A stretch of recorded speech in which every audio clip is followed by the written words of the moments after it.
Thank you so much, Arnold. Listen, if you have ever been in the Capitol Rotunda or saw a video of Tayna Fogle emceeing an event at the Capitol Rotunda, I want you right now to be as loud as Tayna is in that Capitol Rotunda. Give it up for Tayna Fogle.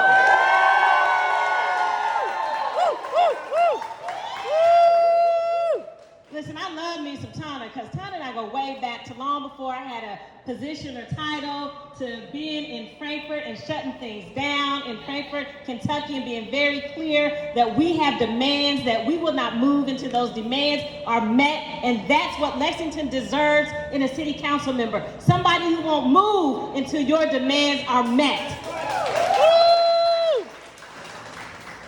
And before I introduce Tayna, I definitely want to give out a shout out to my dear friend Denise Gray, who's also running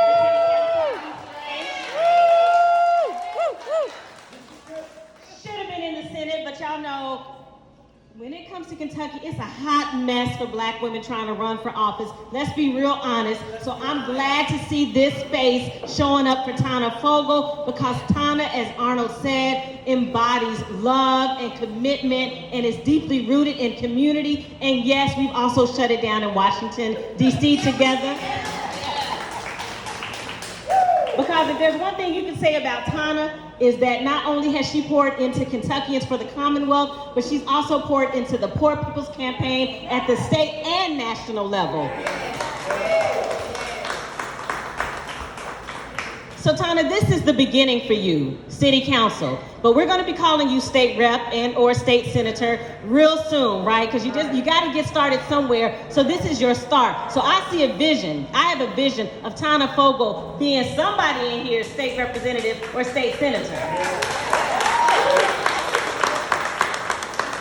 So let's give it up for the voice, the power, someone who's made it clear that she is kicking conventional to the curb, because conventional won't get us liberation, it won't get us justice, it won't get us freedom, it won't get us equality or equity. So give it up for Tayna Fogle.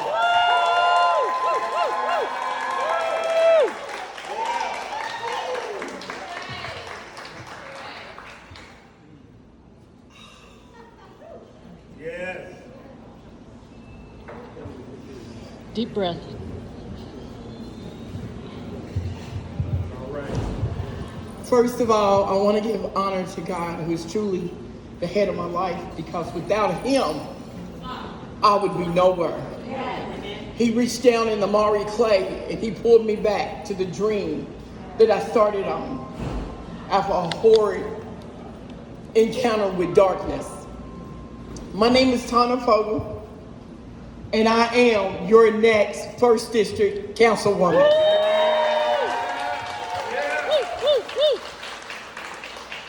Thank you for everyone who spoke before me.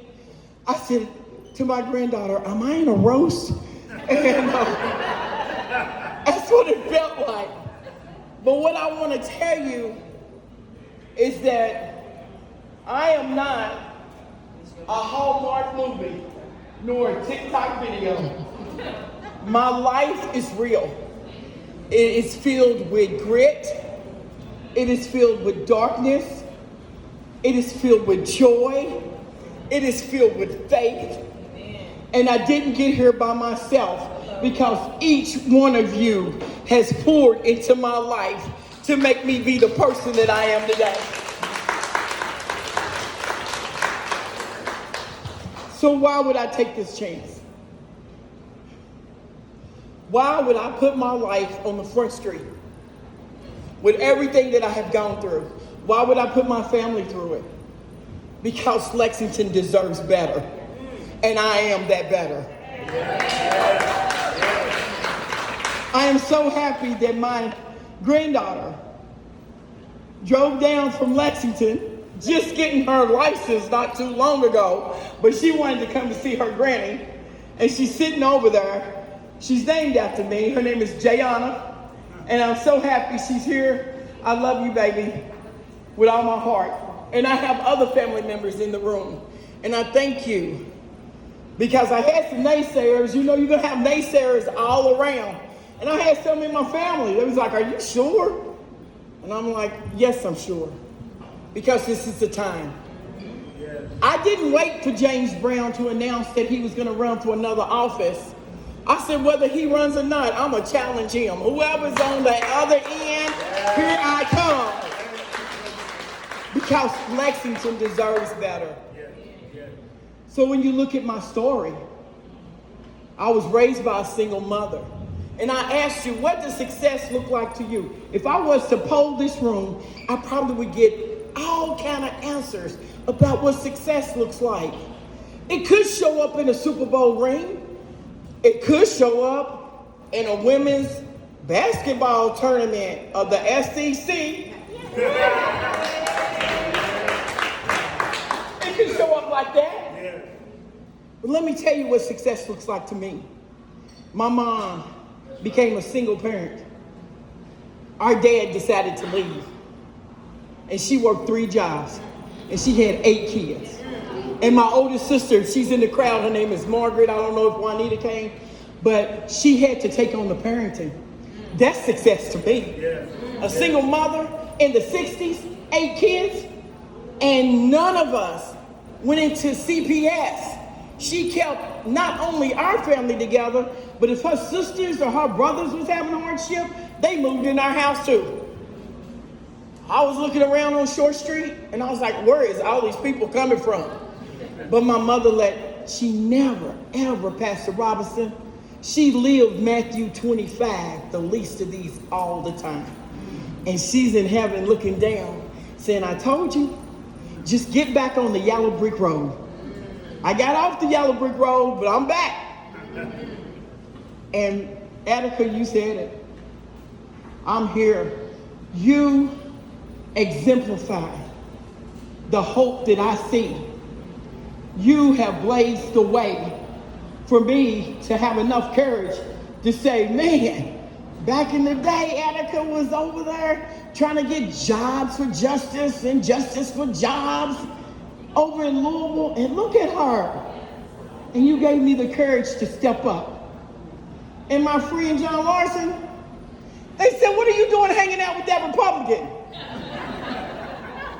I said, this is the most progressive, hidden Democrat Republican that I ever know in my life. And Bryson, that's my cat right here. He's shy. But let me get back on the yellow brick road so that I will not hold you. Now, see, I'm in the know because here's what I just told our next U.S. Senator. Hey, when you leave here, I want you to go down 6th Street, turn up Upper, turn left on 5th, because there's a huge event going on in Duncan Park. See, if you ain't in the community, you don't know things like that is going on. There's a huge community. The Nest is putting on this huge community outreach event. So go by there. Let people see you if you have time. Go by there. It's about 500 people in the park. That's what we're supposed to do. How do we build community if I keep some knowledge and I don't give it to you? Because I need people to see Charles Booker. Yes. I still need people to see Attica Scott. Yes. I need people to see Mark Logan. See, he's so shy, he didn't tell y'all about his sports team. Y'all look him up, Mark Logan Sports. Yeah, look at him. All right? You can be here for me, but I'm for you. And then Miss Jennifer Jones had to leave. She's one of the founders of the first African Athletic Hall of Fame ball that Mark and I are going to. We will be inducted into the Black Hall of Fame here in Lexington, Kentucky, September the 24th. Mark, I need you to stand up, please. I'll put you on glass. Can you turn around so everybody can see you? Look at that jacket. I want y'all to know who he is, because we're going to be inducted into the Hall of Fame. So let me get to business before my campaign managers are like, she's off script. I've never been one to stay on script. You can ask Kentuckians for the Commonwealth. They always trying to make me say one thing, but I can't do one thing because I got to be me always. So let me tell you about the 1st District. Let me tell you about a story. And if you want to see the rest of my story, you gotta go on my webpage. Because there's a story there. It's not the whole story, but it's a big part of it. So make sure you follow me. Tell your friends to follow me. Don't forget to vote in November for me. November the 8th, I need your vote. I'm gonna talk about the money in a few minutes, but let me get down to some business. Let me tell you, I have a platform that is up on my webpage designed by that fabulous man. Where you at, Dan? I done lost you. Dan's right in front of me doing his thing. Dan has put up my platform on the Facebook page. And so I want you to go to that platform. But just imagine what the first district would look like if we built a new chapter to our story. You know, I've got a chapter. I've been working on a book that I'm not writing, but God has given me a chapter. But First District also got a story. But the people want you to believe that First District is all about poverty and gun violence. And it's not. There's some other things that's happening in First District. We are resilient. We love each other. We are trying to rebuild community. We are healing from a lot of devastation, a lot of death, but we're healing together. We are resilient people, and it is time for a change downtown. Amen. It's been going on too long. And with the Poor People's Campaign, we say somebody's hurting our people, and it's gone on for far too long. So, what does success look like for me? Graduate of the University of Kentucky. First, a follower of God. Now look, I'm not in here to force my God on anybody. I worship and I invite the land, the native land, the waters, the sky, the ocean. I'm so inclusive. Senator Booker, excuse me, y'all. We just want to give one more hand clap for you, our next U.S. Senator, as he exits the building. Thank you for coming. Thank you for your support. Don't forget to go by Duncan Park. Did everybody get a photo? Because if you didn't, you better run. See, that's what community's about. Now, back on track. So as we build this community, and as I ask for your vote, as I imagine First District, as we work through becoming more healthier, we need a healthy community. Livability, healthy, with good health care, healthy, where so many homeless people are not down on 3rd and Elm Tree, underneath their tree, trying to stay cool. We need a healthy community. And that includes a safer community. That includes working with the police and holding them accountable. You know, I got Reva, she makes me look good. I got a dynamic team. I'm not playing, you guys. Joanne and Reva, they all come together. We've got one whose name is Laura Greenfield. She's not here, but she's a big part of our team. And I gotta ask for you before you all disappear. But I want you to remember healthy community and what First District can look like in the future. Can y'all help me build that chapter? Yes. Can y'all help me build a new chapter? Because I'm gonna tell you something. The person that controls the narrative, Utah. The person who controls the narrative controls the power. So let's control the narrative. Now, as I conclude, I would like to say that some of the opponents that I've seen run for office, they have family recognition. They run with the pack of people who's been in office for a long time. And I could use that. Heck, I'm Senator Georgia Powell's cousin. I could drop names. And I got a fearless sister by the name of Priscilla Johnson. She is inducted into the Human Rights Hall of Fame. She is a powerful black woman here in Lexington and across Kentucky. I could drop those names, but guess what? I can't run the city on their coattail. I can run the city based on my track record. And that's why you guys are here to support me, because you know my track record. Give me an opportunity to serve. Give me an opportunity to be that person. Now I got a special guest.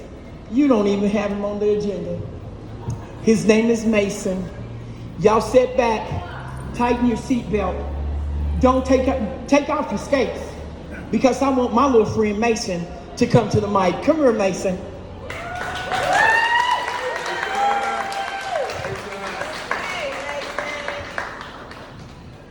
Hello everyone, my name is Mason, and I am a resident of District 1. If I can please get your attention for just a moment.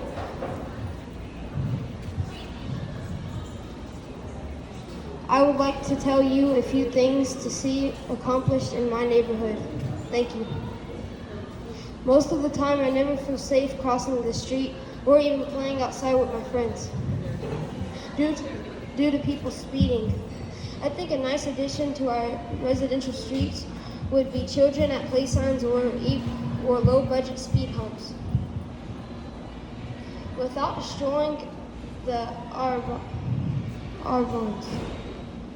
Of course, this will hopefully remind people of the 25-mile-per-hour speed and drive accordingly. With this, both kids and animals are safer. There's equal amounts of both. I would also like to see my beloved Castlewood Park a lot cleaner every time we go. There's so much trash scattered through the park. Maybe myself and other resident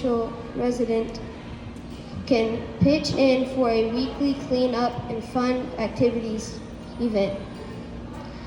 I know there are a lot of other kids throughout my neighborhood who would be excited about doing things at our park and pool could use some attention as well. In more ways than one, I have so many ideas focused around the youth, and more idea is planting sustainable in areas of the park that seem to acquire the most attention. Plenty of options for what can be planted and thrive in our bluegrass environment. Seemingly enough, all of the ideas do not seem far-fetched, even with the state's budget in mind. I'm eager to work with Miss Fogle and all the other constituents for your time today. Thank you to reach these goals. Thank you for your time today and allowing me to platform to speak my piece. Stay blessed and future driven. Have a wonderful day.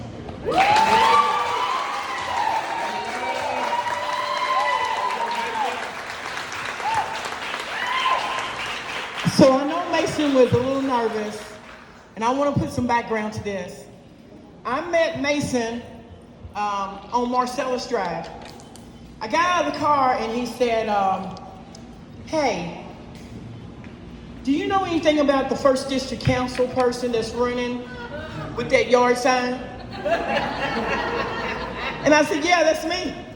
He said, you're her? And I said, yeah. He said, well, let me tell you something.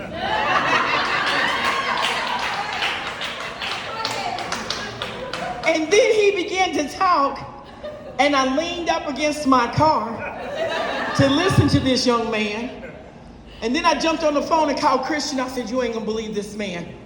This little boy has talked to me with the emphasis of a grown person. He's a little nervous right now, but if he was to just open his mouth, close his eyes, he'll tell you about these trees that he wants to save. That's over on Marcellus. He'll tell you about an older gentleman that he goes to visit that is a veteran. That's what he'll tell you. So what do you want to tell him? Give me that paper. Tell him. So many of the trees in Castlewood, throughout Castlewood, are very sick. And the old man up the street that's a veteran, when he first moved in, he says that when he first moved in, all the trees were just little saplings. But now they're big and tall, and they're really sick. So it would be really nice if people can treat them and cure them. Thank you. See what I'm talking about? Here's another next senator. Can y'all give Mason a hand? Thank you, Mason. Arnold, I think it's yours. And before I go, I know you guys could have been anywhere today. You could have chosen to be anywhere today, but you chose to be here with me. And for that, I am truly grateful. And I love you. And thanks for voting for me. And the other thing is, don't forget to leave your money. We need some help. And the other thing, more than money, if you can volunteer your time. This is the kickoff. We getting ready to hit the ground running. I would have said Sunday, but you know that's worship for me. But on Monday, we are at people's doors. So if you could give 30 minutes, 15 minutes to phone banking, to canvassing, to lit drops, our team would truly be grateful for that. So go on our webpage. I'm pretty sure Mr. Dan's got it popping right now. And thank you guys for being here. Please eat up all the food. We don't want to take it. But if we do, you best believe it's going to be in my car. And I'm headed to the elm tree and 3rd, where the homeless people are sitting, waiting for cold water. That's right. Thank you, Ms. Fogle. Thank you, Brother Mason. Thank you so much. And thank you all for being here. And please don't forget to donate. And let me say a word before we go. I pay a lot of attention to politics and our politicians and the decisions they make. I pay a lot of attention to our mayor and city council. And we have a lot of people in this town who are suffering. On one hand, Lexington can be a very wonderful place if you have the resources to enjoy it. But so many of our citizens do not have basic resources, right? And they get ignored. And I've said in city council meetings where they were making decisions about what to do with money, and the decisions all boiled down to how can we make it a better tourist attraction, and how can we make it a better playground for those who have the resources. Very little is said about how do we deal with the housing problem, how do we end homelessness, how do we end poverty in the city. We need somebody on that council that will be a voice for the least of these. Now, it matters not what district you live in. We need your help. You may not live in the 1st district where Tayna's running. You may not live in the 6th district where Denise is running, but they need your help. And when they're on the city council, they make decisions that impact all of us who live in Lexington.